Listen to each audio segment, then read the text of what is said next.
Stories of an Aircraft Builder. WWI Aero magazine. Number 134 of November 1991. In the section Letters. Achim Engels is the young researcher, engineer, builder we referred to in this editorial of this issue. His address appears at the end of his introduction, and the fuselage of his new DR1 appears at the bottom of this page. After you have read his article, please go back and reread the editorial. Introduction of a new member and what he is doing by Achim Engels. Since the early years of my life, I have been fascinated in flying subjects. Each time a modern jet, airliner or any other aircraft flew its way right across the sky above my home, I had to take a look upward to it and watch the way of its flight.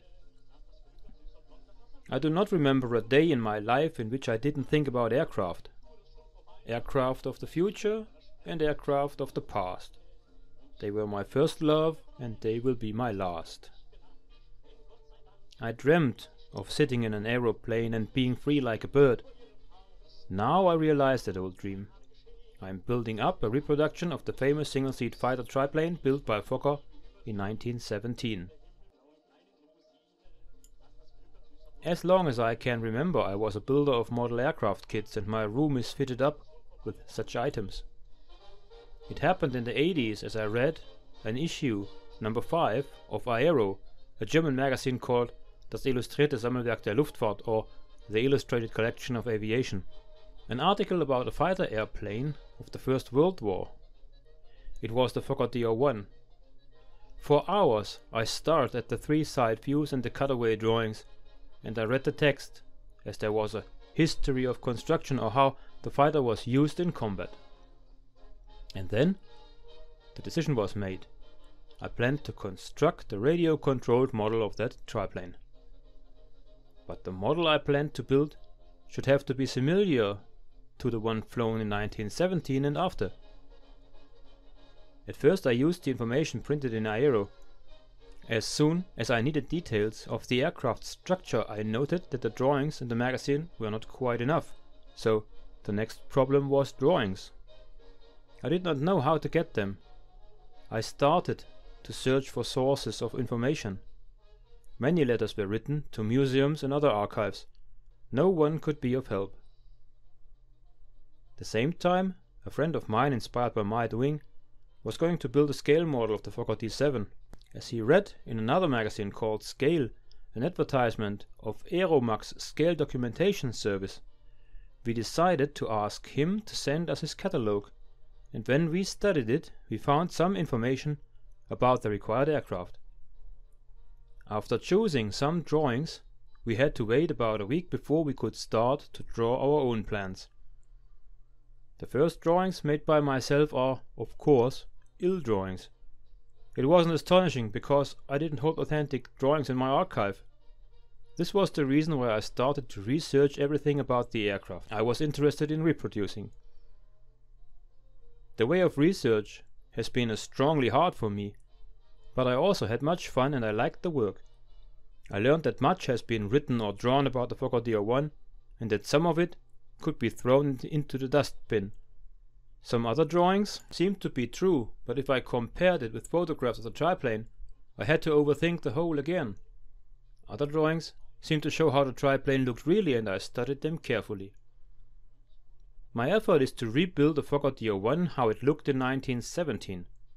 But my triplane must not only look like the original if viewed from the outside, but also in each little part. If I say reproduction, I do no longer mean a radio-controlled model.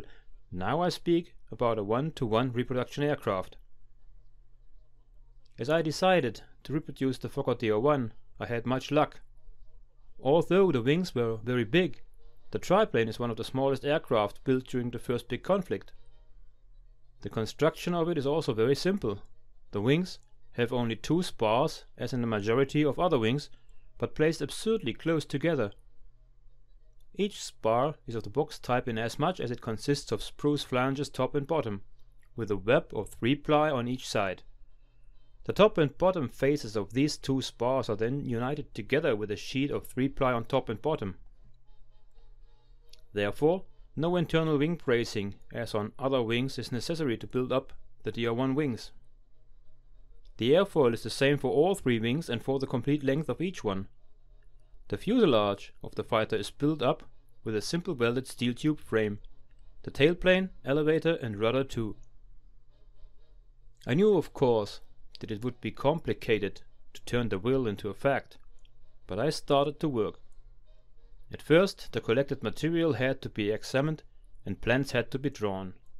The plans were still not finished as I started to search for a sponsor of the triplane building project.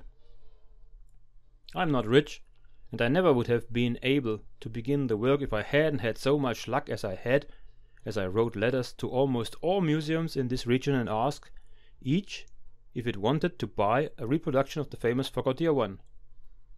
Most of them were not interested in purchasing such an item, and some were, but they wanted me to contact them again as soon as the project will be ended.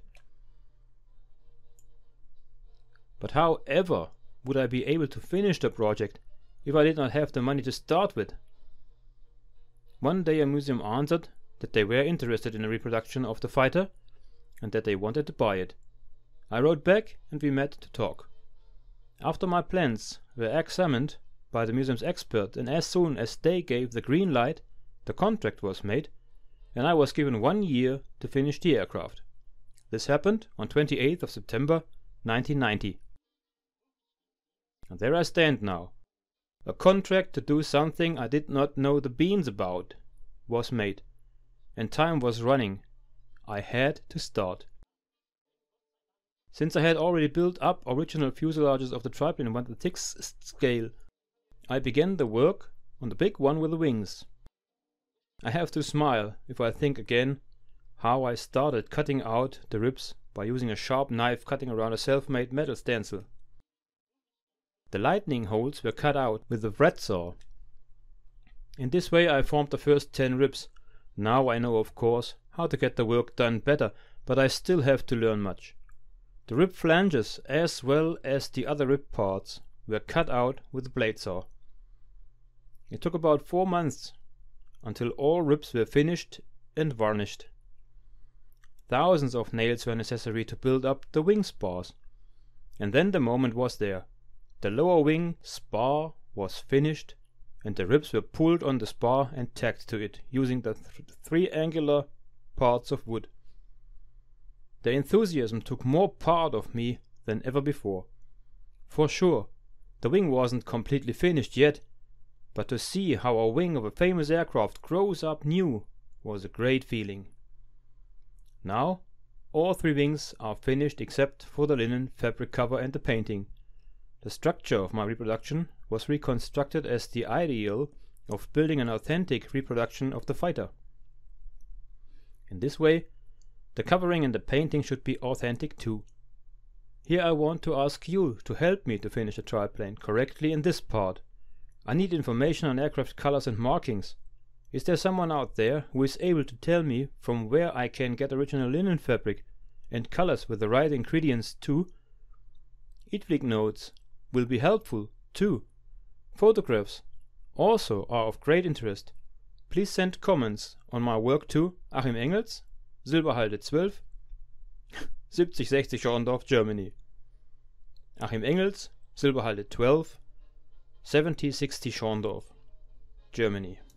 Special thanks to following people for their friendly help: Mr. Bourget, Mr. Herwig of the Deutsches Forschungsbüro für Luftfahrt, Mr. Dr. Holger Steinle, Museum für Verkehr und Technik, Mr. Leonard E. Opdyke, WWI Aero, and Mr. P. Alting and Mr. DeRoe of the Fokker Company.